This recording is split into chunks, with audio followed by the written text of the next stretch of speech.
What's up guys, welcome to Munchkins Gaming, where we take your gaming to the next level. This is Munchkins logging in to bring you another Dissidia Final Fantasy Opera Omnia video, and welcome back to another video guide. In today's video, we are going to take a look at the latest Umbral Equinox event, this time for the Dusk LUFENIA fight. Now before we do start, like and subscribe if you haven't already. It does help the channel and I would really appreciate it. And now without further ado, let's start this video. Alright guys, so we'll start this off in how you're gonna deal with the LUFENIA orb as always. Now the LUFENIA orb will appear when the boss's HP reaches less than 80% and will not disappear. This does increase by 1 when the boss's brave is less than 5,000.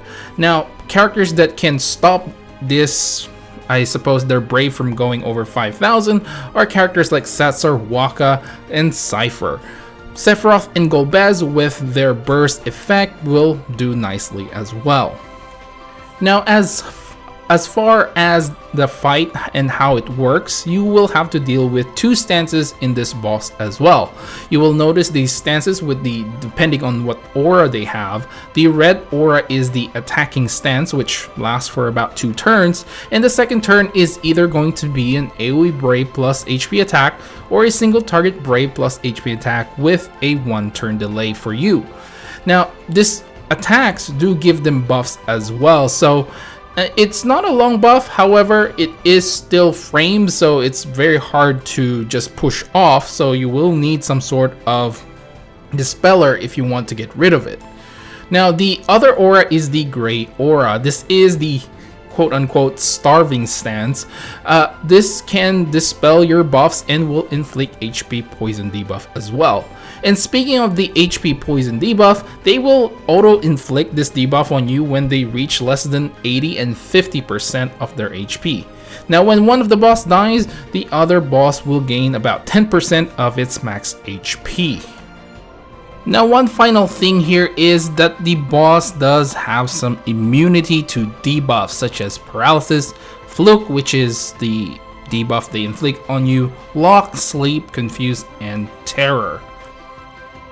So all in all, how are you going to deal with this fight? Now honestly, go with the delay tactic if you really want to get this over and done with. I think it's the most safest one, and it's probably the easiest one, so you don't have to deal with all the different mechanics.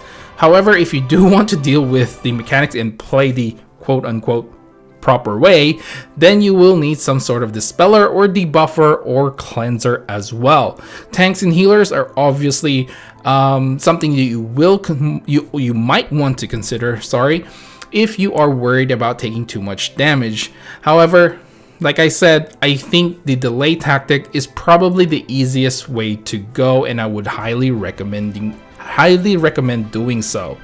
Alright guys, moving on to the characters that you may want to bring. Again, I highly suggest if you want to do this properly, dispellers, debuffers that has framed debuffs are probably the characters that you may want to bring, and of course cleansers as well if you don't want to deal with the HP poison debuff. You can pause in this video and there's a whole list of characters, and there's many more characters that I haven't listed here, so you can go ahead and try any character. There's no limitations in this particular LUFENIA fight. The boss doesn't have any sort of double resistance or anything like that, so go ham on this one, but I do still highly suggest just going for the delay tactic. Now as for call characters though, I kind of feel like you can just bring the usual like Jack, Kurosame, and all that extra damage. Eunice, LD is coming up soon as well. I thought maybe you can put her there if you want to, remove the HP poison. You can use her as well. Varys is a good cleanser. So yeah, I'm not cleanser, sorry. I'm dispeller. So those are a lot of characters that you can definitely bring here. Obviously it's going to depend on your play style. Alright guys, now let's talk about some party compositions. The first one that I would recommend is of course the team that you are seeing in this video, Setzer, Yang, and Cloud of Darkness. I have Ash, Amidalion, and Kurosame for my calls, and Cloud of Darkness again for support just for the extra damage, and Ramuh for the summon. In all honesty, my call team wasn't optimal here. I just kind of stuck with whatever I had something attached to them and it just went. That's basically the story of that. Now, as for my second party composition that I would suggest is Porom, Vaughn, and Kefka. You got Kurosame, Setzer, and Jack for your call, and Setzer for your support, and Diabolus for your summon. This is basically almost overkill if you have a Setzer support, but I mean, if you have someone who has it on their support list, by all means use it and take advantage of it, because you are going to do some insane damage with this party composition. Now, the last team I have for you guys is going to be Garland, Sephiroth, and Core. You got Jack, Kurosame, and Hope for your calls, and Cloud of Darkness for your support, and Ramuh for your summon.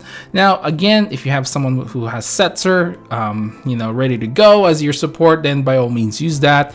As for the call though, Hope is kind of replaceable here. If you want a little bit more like healing, you can probably do with someone else.